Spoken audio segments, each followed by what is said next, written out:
Life doesn't ask permission to change. Jobs shift, friendships fade, people disappear, doors close, sometimes without warning. It's not always about changing on the inside. Sometimes life itself moves, and we're left with the choice: cling to what was or trust the path forward. Today, we're talking about how to move forward when life changes, how to let go of what was no longer meant for you, and how to stay rooted with everything around you is shifting. Welcome back to the Clean Life Cast, where healing becomes a movement. I'm your host, Mason Anderson, and this is my co-host and brother, Daniel Tapusoa.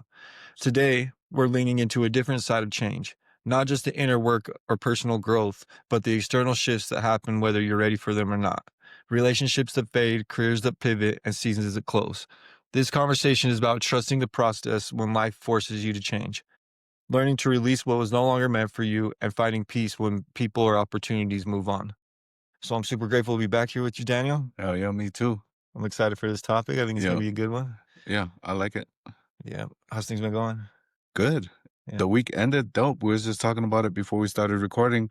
Yesterday we went to our alumni. Wasatch Recovery has an alumni meeting at 6 o'clock. We went to that. I got to watch my good friend and brother Mason Anderson pick up 18 months. Shout out to Mason Anderson for putting in work, being an example of resilience, how to do it, how to have strength in yourself, and just keep pushing when exactly what we're talking about. Things change, not the way we planned it to go. This guy said, if the plan changes, if the plan messes up, change the plan, because the plan is not the destination is. That's So cool. plans are going to change. Plans are going to change. Your plans change. You have to take a different route, but we still end up here. All right. We pivot and we make the steps and we keep moving forward. Yeah. I'm super grateful for that. And I appreciate that a lot, brother. Yeah. I Love you, am brother. super grateful. I got my 18 months. I got my 18-month chip yesterday. My Clean Life Community's 1 year this month. Things are just coming together, you know? Yeah. I'm in a blessed spot and I'm super grateful for that. Yeah. And then we went to another meeting. Gabe Omega, he was on our last episode with us. He has a meeting at Rise and Grind at 7:30 on Sundays. We got to watch our friend Tessa. Shout out to Shout out Tessa. Tessa. Get her 1 year chip. Happy birthday. Got to meet her uh dad and her uncle and aunt, and they're super cool. But it was super cool to be part of both you 18 months and her 1 year. And Meredith, And, sure. and Meredith, oh, Let's go. Meredith had to share that. Tessa's mom. Yeah, Tessa's mom, that was so dope and so touching, and had the whole room crying, and it was a vibe. It was a vibe. You want to have a vibe to end your week? Let's go, bro. All right, so getting into the topic, let's start out with just asking, like, what's something that's in your life that's changed without like your permission, really, and you had to adapt into it? Um, One of the things you said in there was friendship. Um, Friendships do change whether you like it or not, and not necessarily the friendship, but the time you have together. I remember me and D had a conversation exactly about this, because we were in groups together and we hung out tough. Like, we used to go get food, hang out. If you were a fly on the wall, you'd think we were weirdos, because we always talked about how to do recovery better, how different things about us internally we could do to get to a better spot.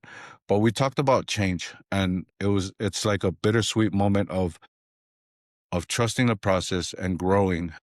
And not as you watch somebody grow, you don't get to really spend as much time together as you did while going through the process, you know?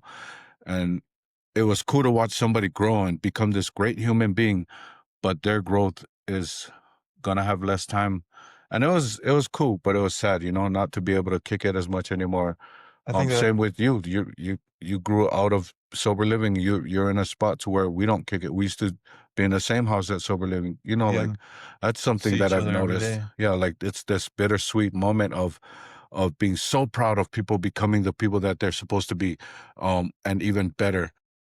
But what that means for me is that we get to spend less time together and less time picking your brain, less time clowning. Right. That's something. If it was up to me, you'd still be in the house and we'd still be cruising. You know what I mean? Yeah, I miss it sometimes too. Yeah, And I think that like that's a huge direction. Like I wasn't when I wrote the questions, I wasn't even thinking in that direction. So that's yeah, cool. I like because you think about like growing up in high school or something, and you have all these friends, you have a friend group that's super Yep. solid, and you love each other. You're like, we're gonna be friends forever. Yep. And then people go to college, or they get married, or they Yep. just start moving on with their lives, and it's not like you had a falling out, Yep. or that you're not good friends. That it's just the people's paths took them on different directions, Yeah. and it's Life hard to gets in let the it way. go. It's hard to let it just unfold in the way it's supposed to naturally. Yeah. But the thing about that also is like when you do get the moments together, it becomes more impactful Yeah. because you get those quality moments instead of quantity moments. Yeah, for sure. The quality part is what counts, right? And I still got friends I've been friends with since kindergarten that whenever we catch up, we go right back to like we were in high school. It's like we've always been together, and it makes sure it's quality because we know that we want it's hard, but because most of the time we meet up is for funerals. But when we do meet up, we do acts of service. Like me and my friends always make sure that because it takes a village to raise, that you know how that goes. Yeah. But like we'll meet up and put some money together and help the family that's grieving a lost one. Um, Help them take off some burden by making the food and being of service that way. But while we're doing that, we're catching up and making sure that everybody's good. You know, yeah, just the quality part, and having good talks and laughing too, because laughing is good, but having good talks and making sure everybody's all right. Just the checking in part. But yeah, I like the quality part of that whole thing. I like that too. So another thing, like, so a direction that I was thinking with it is like, for myself, like one of the harder things for me in recovery was the fact that like life was changing in front of me. You know what I mean? Yep. Like all of a sudden I was getting a new job when that situation at Wasatch happened, and I had to separate from what I knew, and it was really hard for me to let go of the fact that like I was comfortable, or I was like happy in my position, and so now all of a sudden life's changing, and I have to go and find a new path. So I had to get a new position at work that's not my passions per se. Like I still am helping people, I'm still in recovery, and those are the things that really matter to me. But it's not the same vibe, it's not the same people around me, and things were like it was hard for me to adjust my mindset into like, okay, this is different, but it's okay. Yeah, and it's all right because there's going to be a lot of times where we have to do something that we don't want to do to get to where we want to be. This is just one of those steps. For sure. And you're still you through it. You know what I mean? Like nothing about you changed except your location. Right. That's it. You're still Mason Anderson. You're still the CEO of Clean Life. You're still you. You know what I mean? And Step. this is the part where you show everybody what resilience is about. Like what you put in yourself that means resilience. Like, okay, this is not where I want to be.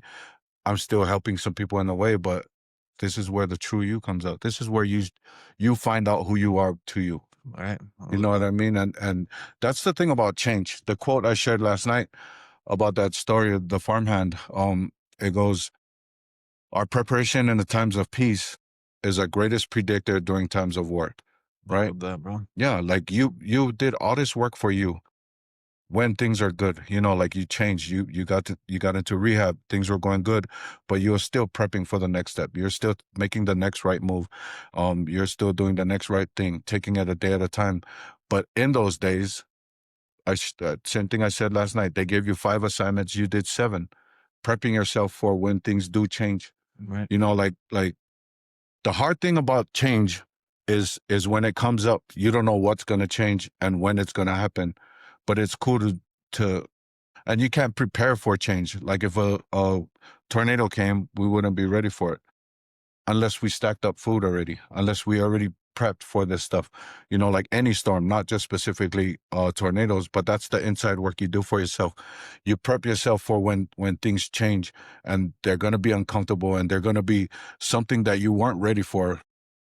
The inside core values, the resilience, the all these things that you prepped yourself for, when times of war show up, you find out who you really are, and how much prep you did is going to matter at that point. Right, bro. It's like you build the foundational pieces, Yep. and then it makes it to where you can stand on those things regardless of the situation. Yeah. You pushing through the hard things, the good days, everything. As long as you have the core solid and you have something to stand on when it gets tough, it's like you're prepared for whatever comes. Yeah. And that really is true. And that did happen with this change. Another big change is like with friendships. Like when people go back out, you lose friends that you really Yeah. had some faith, or you not faith. It's like obviously this is a journey and people go through hard things, but you watch people come in and you feel like, okay, this is the person I'm going to build a life with. We're going to do all these things together. And then you watch them disappear, and then you have no say in whether they're coming back or if they take the steps to do the thing. Yeah. And that's really on them. Like people disappearing, no matter how close you are to somebody, that them going out is nothing to do with you. Right. You know, the most you can do is give feedback, give advice. Whether you take it like if you can give me all the advice or feedback you want. It's up to me what I do with that. You know what I mean? And people going out, and it sounds shitty to say, but like that's all you really can do. Like I've had my close friend that I used to work with go out, and that was a punch in the gut. When I was going through the program, one of my homies, shout out to Jack, rest in peace, her uh, her 2 year is coming up October 13th. Rest in peace to Jack. Um that changed a lot in my direction. Before Jack passed away, I always told myself I was gonna be a sudsy. And then when that happened, it scared the hell out of me because I told myself that if I couldn't deal with losing one person, what makes me think that I'm going to be able to sit in a room with a group of people and be able to take on their hard things, you know? And I'm not blaming Jack because at the end it was my decision. But when she passed, I told myself I couldn't do it because I couldn't handle her passing, her whole situation. That was a hard change. That was something at that time. If I didn't have the community I had, I would definitely be out for sure. Like that's part of the preparation too, is like building the community around you, even though even though I didn't have the strength within myself to face that change, I had some solid people around me that that held me up, that was by me and lean on me when you can't stand. Make sure you have people by you that you can lean on until you gain the strength in your feet and you can stand back on your own 2 feet. And that's what I had around me in order to make it through that change. And that change was rough. Me and Jack was tight. We used to play softball together in residential. Sharice was our coach. I used to always make sure my name was after hers. So when Sharice yells out the lineup, she would have to say Jack Daniel. And me and her would giggle the hell out like it was the funniest joke in the world, bro. And we'd be high-fiving in the dugout. Um, I love and miss Jack a lot. Got nothing to do with where I'm at is on her, right? It's how I took it. I'm so glad I had the support of my community and also the staff at Wasatch Recovery that Wendy came through that night and processed our group. That's part of the change and part of the preparation for change is make sure you have a community that you can lean on. And I had that. I still have that. Sure. And I think that's one of the harder parts about being in the kind of community that we're in, is that it is a real disease and there is real people dying and there is real people struggling out there. And people that you see doing great can one day just all of a sudden end in a bad situation that ends really bad. Yeah. And that's something like in our community where there's funerals on the regular and there's people falling off on the regular, and seeing people just completely losing their path. And that's why we do what we do, is because we want to help people see that there's another side to everything. And because I've been there myself multiple times where it's like I may have not made it back, like I was blessed, and I'm so grateful for that. And I just am, my heart goes out for the people that have to deal with the fact that they lose loved ones, or their friends or family members are stuck in this addiction, because it's not a pretty place to be. Yeah, because you had close people that came through the program with you and they fell off along their way. That must have been hard to go through, right? For sure. It's one of the harder things that I deal with. I see it a lot, and I still am trying to reach out to that person, those people, Yeah. and I'm still trying to, like, get them to come back, but like you said, there's nothing that I can do. It's not on me, and it's not my choice. So what I had to do was pivot. I had to, like, build that foundational piece and pivot and be like, "Okay," like, I extended the options out there, and I was like, "Hey, I'll help if I can. I'll do anything for you because I care enough, but I can't just continuously put myself in this situation and live in your chaos Yeah. because you made these choices." And that was hard. And it's hard because then it starts seeming like Like from their perspective, I got texts a few times like you don't care, da da da. Or Yeah, you're not. You say you care, but you're not here for me. Those type of things, and it's like my mindset's like I love you with all my heart, but I gotta stay on me. I gotta stay on my grind and do what's best for me. And it's like I can't just live in other people's crumble, their yeah. crash outs. You know? But that's how it goes, right? Like when you're on that side of it, I pulled every string I could when I was in that mindset, and whoever didn't show up was like, ah, you don't care, like all this time when you said I got you, I got your back, ride or die, and then as soon as somebody was doing good for themselves, it's like, ah, you don't care, you got good, all of a sudden you forgot about us. I know that side of it, but I also know everything you just said about focusing on you, and the most you can do is reach out and leave it at that, like where you can send them, the advice you can give. I feel the same way of everything you just said. I still text my cousin Pete. um I feel like he would kill it at recovery. I feel like he would be such a dope person to do this. Like like you think I'm good, you guys got to meet my cousin Pete. If he ever get clean, you'll meet him, bro. But like, I can't go to the house every time and check him out. I can't, like, I just can't be around that area. But Pete really know me. He know I love him.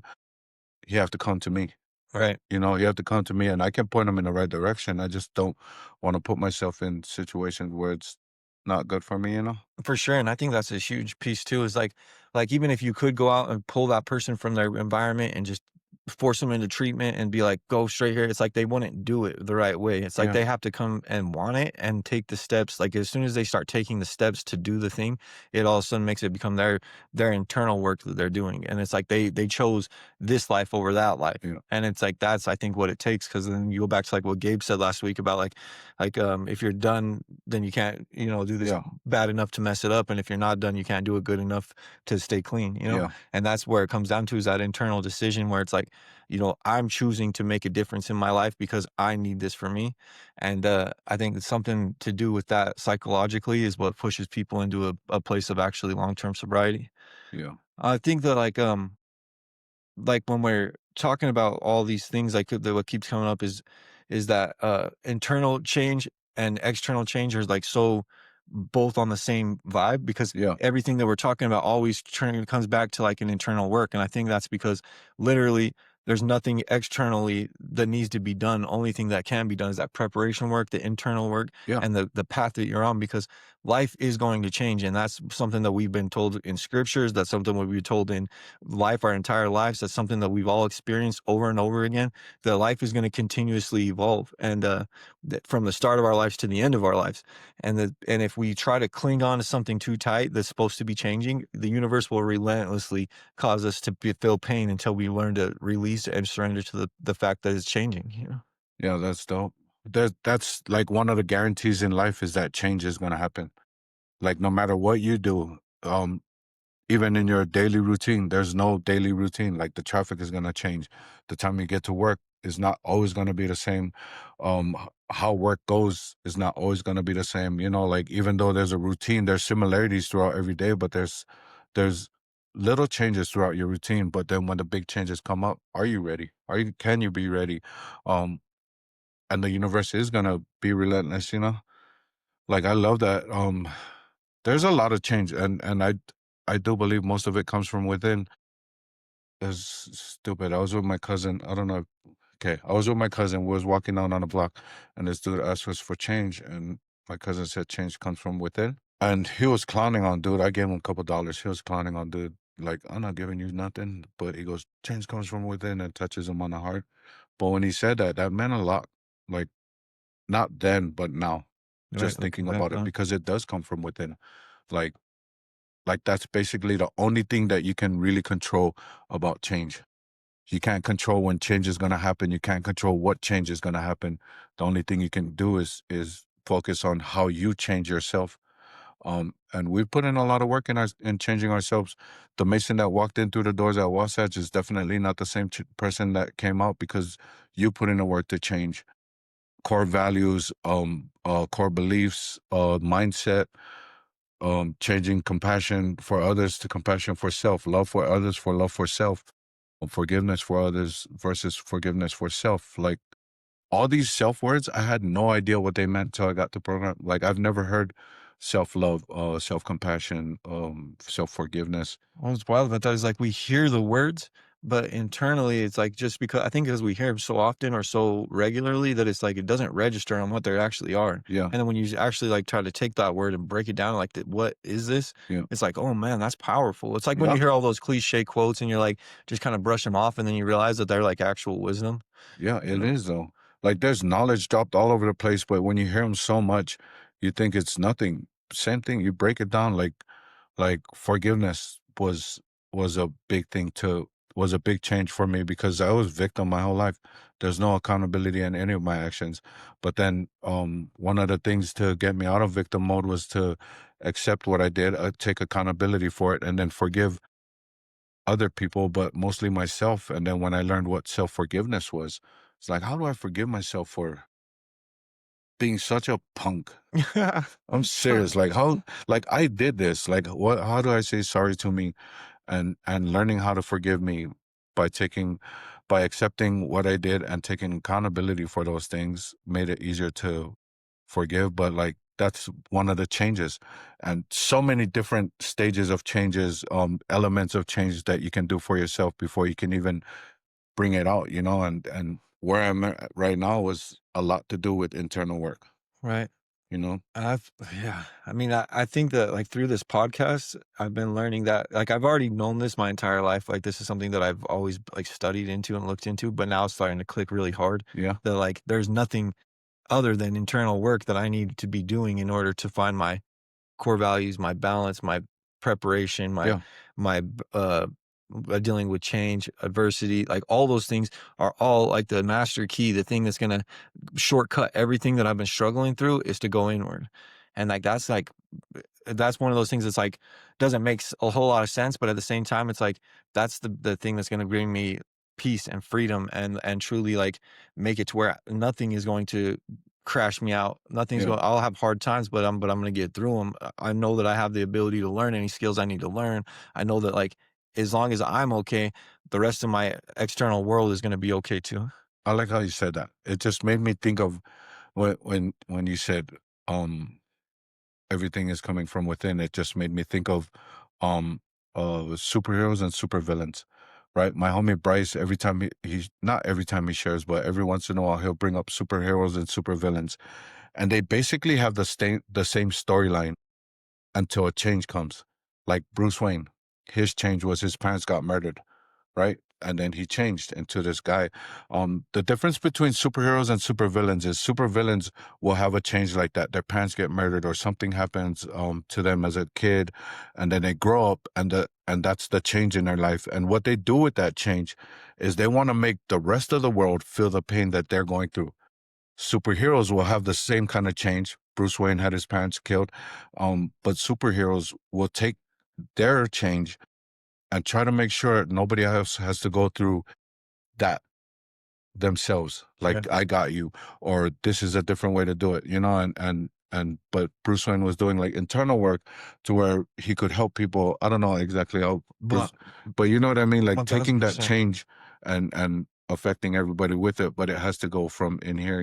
Well, and that's cool about what you just said is like I read this in a book last night, which is wild, but it was talking about that everybody goes through certain situations in life, and then the story, the why, like the story that they're telling themselves about that situation Yeah, is what direction they take. That's why like me and you both have similar situations where we went through a situation with our siblings, like my younger brother, yeah, and he went one way, I went complete other yeah, direction. We went through the same life things, yeah, we were at different ages, so we kind of internalized them differently, but the the story that I told myself about that situation was like the like I didn't have the opportunity or struggles where like I had to go through certain traumas and he went through it like I'm not going to go that direction because I don't want to end up in these bad situations that I watch these people put me in. yeah. We're talking about that last night about our brothers. What's your brother's name? Shout him out. Cody, I love you, brother. Cody Sutter. Yeah, He's the bomb, bro. He's like the best dude in the world. yeah. You're telling me Literally. about him last night. Love Um, him with all my heart. yeah, same. My brother is Setu Tapusoa. Um, uh, he's a year younger than me. We don't have an age gap. He's a year younger than me. Sat next to me when things went down in the house. In high school, we drank together, smoked weed together. Later on, we did some meth together, you know, and then at some point he stopped. I didn't. You know what I mean? But Sure. grew up the same way. Grew up in the same house, did the same things. He was my first best friend. I love that dude, bro. He's younger than me, but definitely somebody I look up to because just just living this normal life versus the life that I lived, you know, and was able to hold it together. Unconditional love for me, like always had my back no matter what I was going through. Would always come visit and just like what you said, he went this way, I went that way, and now we kick like we always kicked it now, but now I can go to his house and not have to worry about bouncing because I can chill over there and be all right around his kids. He got like a bunch of kids, but Oh, nephew yeah, too. just Mm. it's just dope, I you love it, know? and I think that, like, something that's crazy to think about when you were just talking about that is, like, my brother also always unconditionally loved me, Yeah, and he always wanted the best for me and was always, like, trying to do what he could to help make sure that, like, I was okay and that I was moving in a direction of, like, peace and healing, but I was just not in that place. But something powerful about those people that loved you unconditionally when you were in that darkness, the strength of the relationship now that I'm out of it. Like yeah, he just texted me the other day and just told me how proud he is of us doing this podcast and how yeah, he listens to every episode and he's just grateful for the person that I've become and all these things. And that just meant so much coming from him, yep, because we have such a connection and we grew up together and it was always a lot of chaos in my life and a lot of him not really understanding why I was taking the steps I was, yeah. But now the chaos is gone and the bond is stronger, right? Right. Same with me and mine's. Me, his nickname Peanut. We call him Peanut. Um, Shout out Peanut.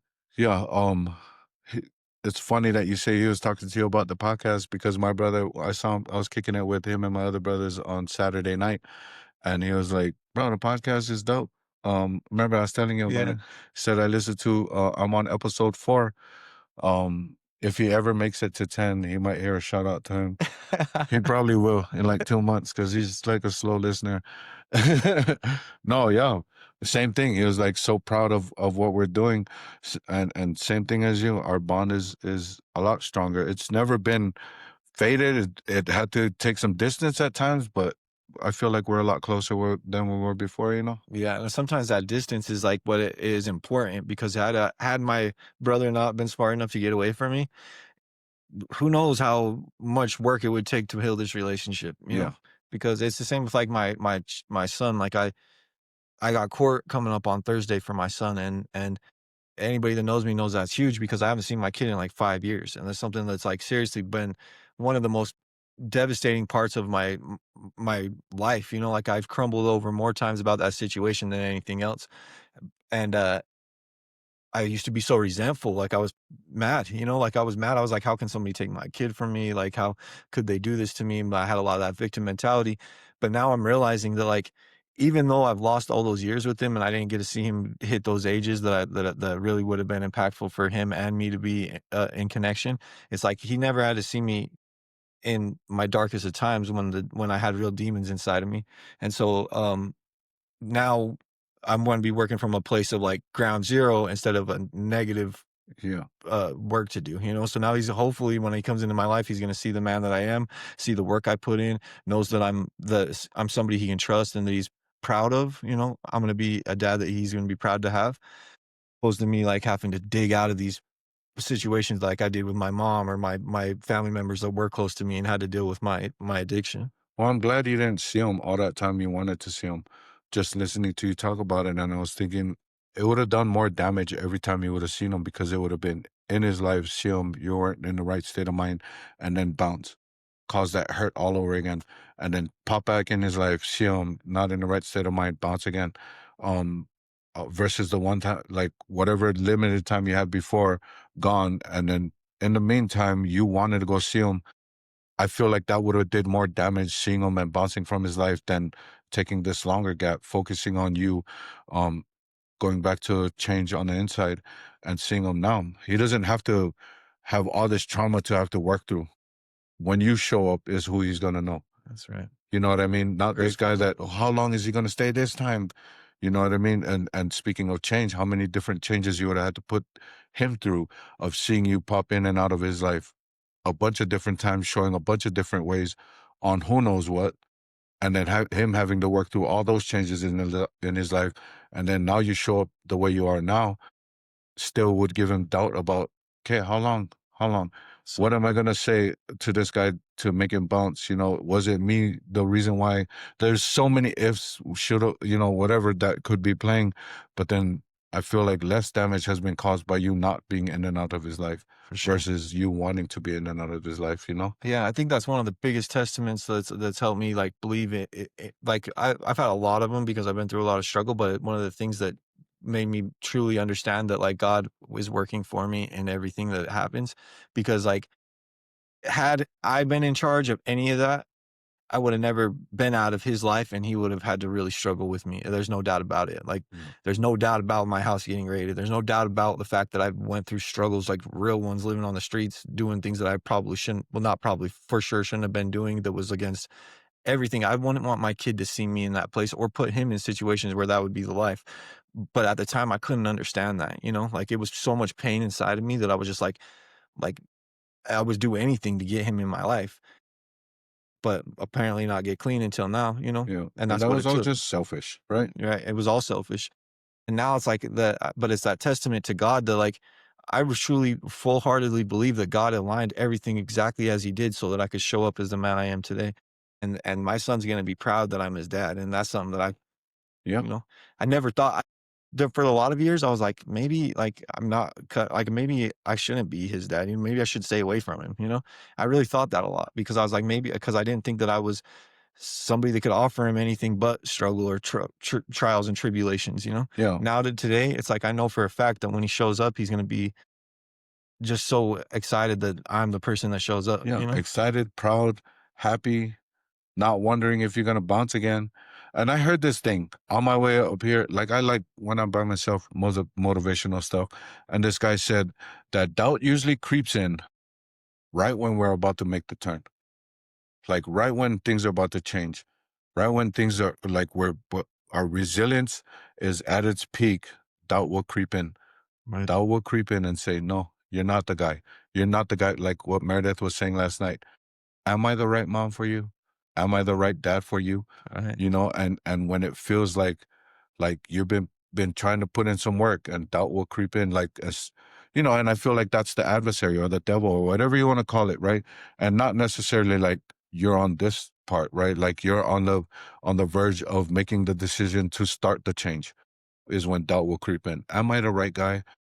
Get to Wasatch, be like, "Bet I am the right guy. I am the right dad. I'm the dad that you need. I just need to be a little bit more selfish, work on me. And then when you see me, Superman type stuff, you know?"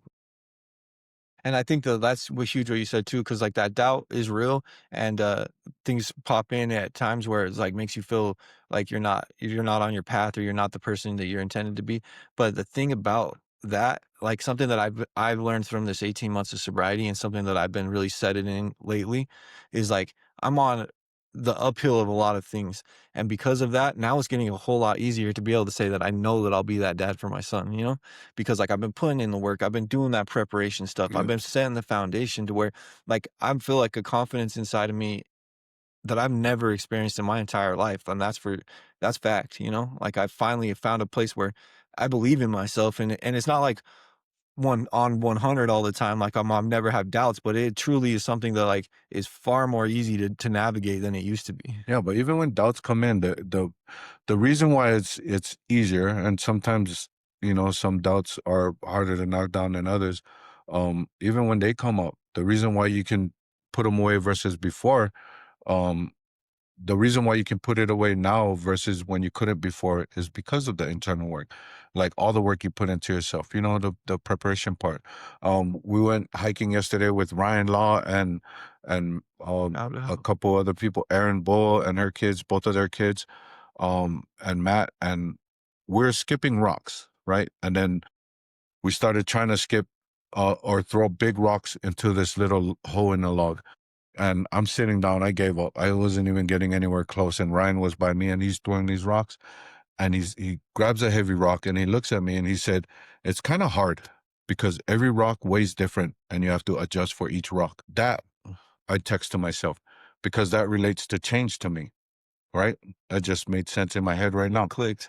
It clicked. Like every change that comes up is gonna weigh different, and the only way you can deal with it is adjusting for every rock, right? Like there's gonna be some similarities in change of certain changes you had before, but they're not gonna be the same. Sometimes, like, okay, sometimes you need love and forgiveness. 60-40 love, 60-40, and then something else comes up that's similar, but then they need 70-30. You know what I mean? That Right. everything is gonna be around the same thing, but it's gonna all have its own set of things that you need to uh face this change and get through it, you know? And that's It what makes sense in my head. I just don't know No, how I to know exactly describe it. what you're saying for Yeah, sure. I think that you're right 1000%. And I think that also like it could be like security or maybe surrender, and that you can interchange each of those core values or core yeah, centers and be 70-30, 20-80, whatever yeah. it needs, and adjustments are huge. I think that like when it comes to, like, the way you're saying, that something keeps popping up in my mind where it's like there's a piece to it that's super foundational, like those cores, Yeah, and then there's those pieces that are gonna be, interchangeable, and as you build out those strengths on each of those things, then it gets easier. It's almost like you have more tools in your belt to whip out when somebody does need some compassion, or somebody does need some empathy, or somebody does need, just somebody to be there security-wise. You have, more bandwidth and opportunity to be able to reach out and extending hand in those areas. I love that. Like and you get all these tools, and I like that how you explain foundation. Like you do need a foundation, which is the core values, and the more tools you can have available to yourself is going to determine if you have a basic kitchen or a kitchen with the island in the middle or a kitchen with, like, and or you're going to have upstairs, or all these things. Because you already set the foundation, having all these different tools is going to allow you, like, to build your life a certain way, to add certain things versus not having all these tools. Make it easier for change. Are you going to build a house that's really solid and can face a windstorm, or is made for not to get flooded? I don't know. Like, Yeah. there's so many different things that you can do with all these things you gain, but it's all situational too. You got to be able to, like, talking to you, I know that I can be transparent, but talking to other people, I know that I have to be more forgiving and have more compassion and empathy.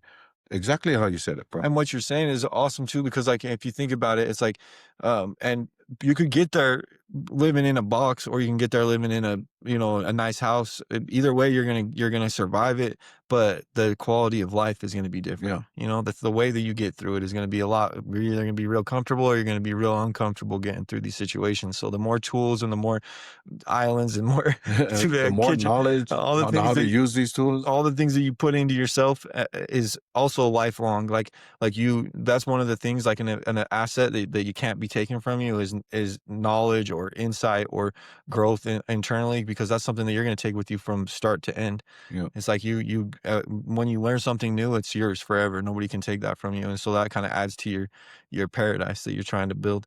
And so, but if you choose to not, you're still going to get through it. It's just going to be a lot more of a struggle to get through it. Yeah. And yeah, it'll be a more struggle to get through. And the God I believe in, that's the only thing you take when you pass is your character and your knowledge.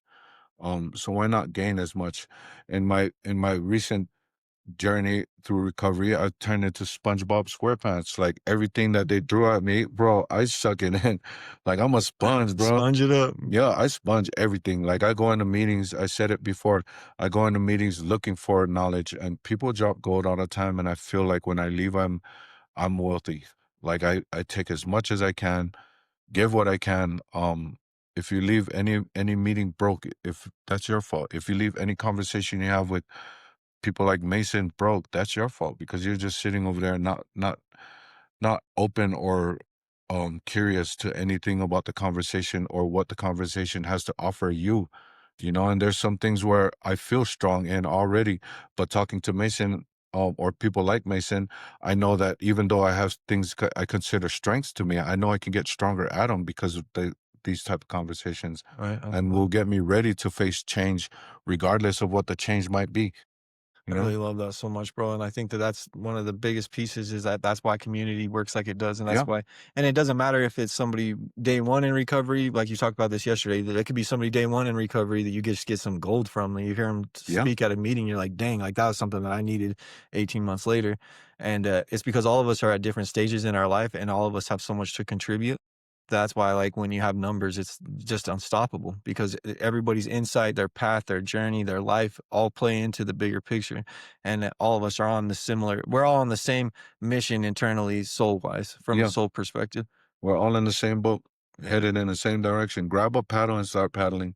And so if you like something that you see in another person, like it's like, why not imitate or start to learn from what they have, you know? Yeah, It's like that's going to be one of those tools that you're sharpening on your side. And then you have another person that steps in that shows you, oh, this person knows a lot about compassion or love, or this person is really giving or forgiving, you know? yeah. Like I think about that with my aunt. Like she's one of the most giving, caring people that I know.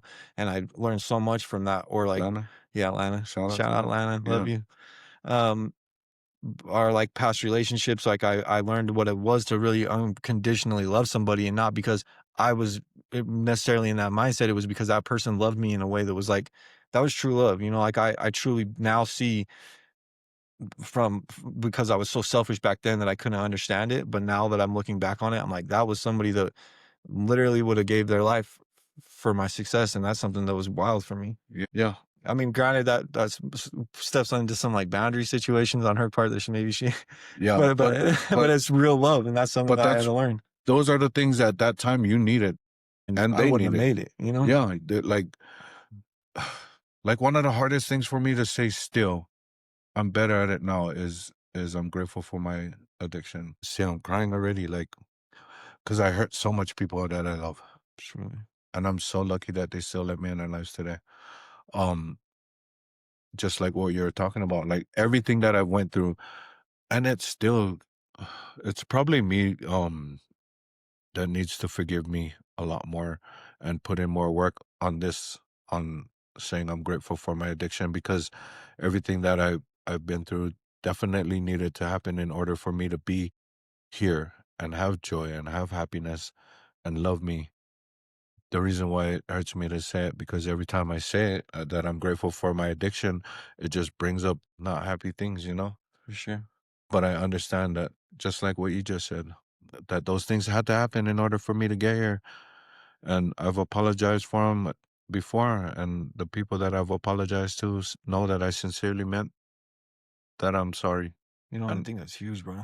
yeah, And I love that, and I think that, like, that part piece that you're talking about is true, like, that's something internally for you to see for yourself where you can work on growing, but yeah, also I think that, like, this sounds super selfish in this context, but, like, I truly believe that, like, we were put here to teach the people around us certain lessons, you know? yeah, Like, they grew from the fact that we struggled so hard, you know, and put yeah, them in those situations. Like, they had to make adjustments in their own life, and sometimes they were heavy adjustments. yeah, But those things also help them become the people that they are. yeah, You know, the strengths that my mom's built because of the resilience she had to have to deal with me for 20 years. You know, yeah, like, that's something like, she's in a much better place than well, who knows, but it seems like she's in a much better place than she, you know, yeah, would be internally had she not had to struggle through it with me. yeah. Like we both had to be there at the same time in order for them to grow and me to grow, Right. although growing in different ways, right? Yeah, and it's painful. Yeah, Change is painful a lot of the time.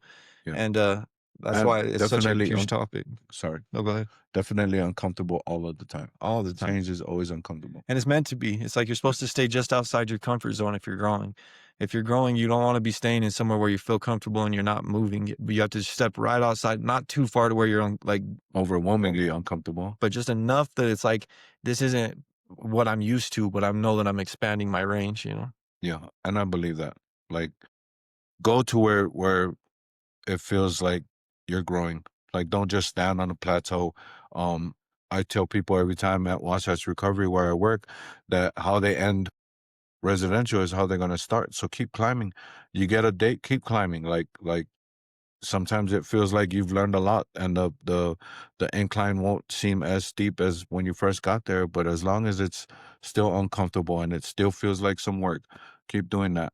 And then you'll find that every time you get to that point where you feel like, oh, it's getting comfortable again, as long as you're staying on that push level, there's gonna be another drop and another Yeah, drop. And it's like You get out of residential thinking like, oh, I completed treatment, but then you realize that, oh wait, I got to start living life. Yeah. And then you get out of your day treatment IOP, and you're like, okay, I graduated my program, and then all of a sudden it's back to, oh, now there's real life, Yeah. and it's like, and it's trap doors, trap doors, trap doors, and it's continuous waves, ups and downs, where it's like we're gonna be on that high for a while where you're feeling like everything's flowing and great, and then you know for sure that things are gonna change back into, I have to readjust and go inward and focus again because there's gonna be hard times, and then that, but just on the other side of those hard times is that uptake Yeah. again, and life's gonna get good again. Yeah. And that high point is where, ugh, when my son was playing football, he told me that when they win, they watch film.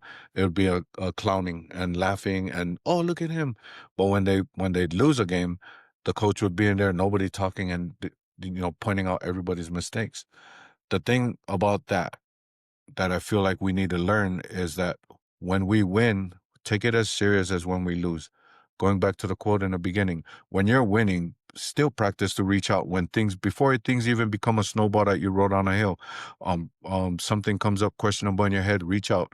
Keep that bond between your community dope or tight. Like you reaching out to somebody allows them to understand that you trust in what they have to say, making your bond even closer.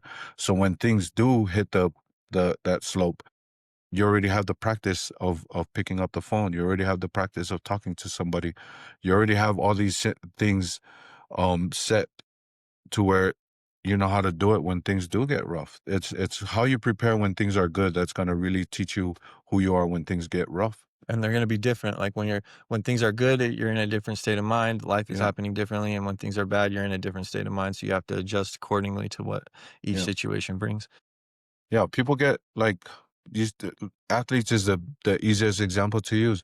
Um, uh, Kobe. I don't like that guy one bit, but I have a lot of respect for Kobe. Um, One of the greatest. I would put him right after Jordan in my book. But Kobe, like, win championships, still go work out.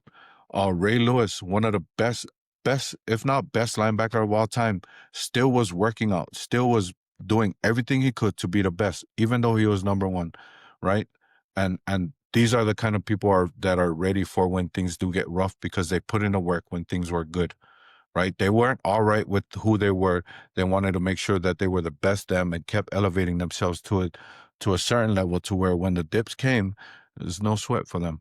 There's definitely some things that came up that were hard for them to get through, but it was a lot easier for them to do it because of the work they did before that happened. I love that, brother.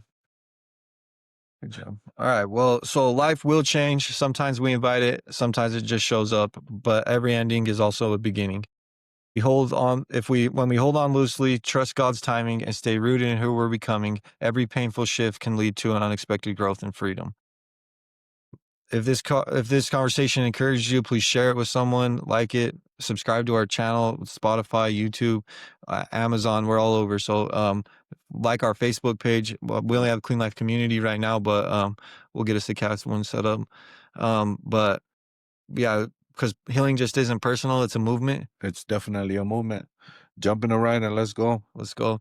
I'm super grateful for everybody that's been listening. It's been an amazing experience for Yeah, all of us, like as a community, and for myself and Daniel, and for the fact that we can actually keep continuously doing this and be there for each other yeah, is huge. And it's opened up so many doors and opportunities. And I'm just super grateful that people are hearing it and experiencing a lot of what we're experiencing through it. yeah. I love it. I love doing this. I told Mason if I'm the only one that benefits from it, I'm with it. Right. But I know that I'm not the only one benefiting from my conversations, and it's not the Daniel and Mason show. This is about all of us. If you're with us, you're with us. This is not us, and you guys be entertained by us. This is healing becoming a movement, and we all need some healing. Jump in the ride, and we'll heal together. If we can help, reach out. Mason Anderson on Facebook, Daniel Tapusoa Messenger on Facebook. Reach out that way, or reach out to Clean Life Community. Um, there's help available. Help available and service and all kinds of sports things coming up. We're setting up some volleyball teams, some for the winter time. Seems how softball's about closing up. I want to let you guys know that this Saturday we're meeting at Okay. USARA, as 2100 South, 180 East, at 11 a.m. for our Clean Life Community Outreach. It's our 1 year, so it's going to be awesome. We have some people, Natsu and Warrior Heart that have done some donations, and they're going to help out with with some of the food and things like that. We have other people that are going to be showing up, a couple treatment centers. It's going to be a blast. We're going to be at USARA setting up, making sack lunches, hygiene kits, and like med kits, and then we're going to take them down to the homeless and the unsheltered population down in Salt Lake that needs our support right now because it's starting to get cold. Starting November, we're going to be doing clothing drives, and we'll be taking clothes out there, just making sure that people are, safe and taken care of the best that we can. And the thing about like the service work that I really enjoy is like I love being able to go out there and serve the unsheltered population and help people. But really it's about us being able to be of service, you know? It's like gives people opportunity to show up and have something that they feel like that they've done their good deed and they're there for other people. And I think that that helps people in early recovery find a direction in their life. That's what changed my life. That's why Clean Life Community even started, because of going to service with Sharice, doing service work, and I realized how much that impacted my own journey, you know? Yeah.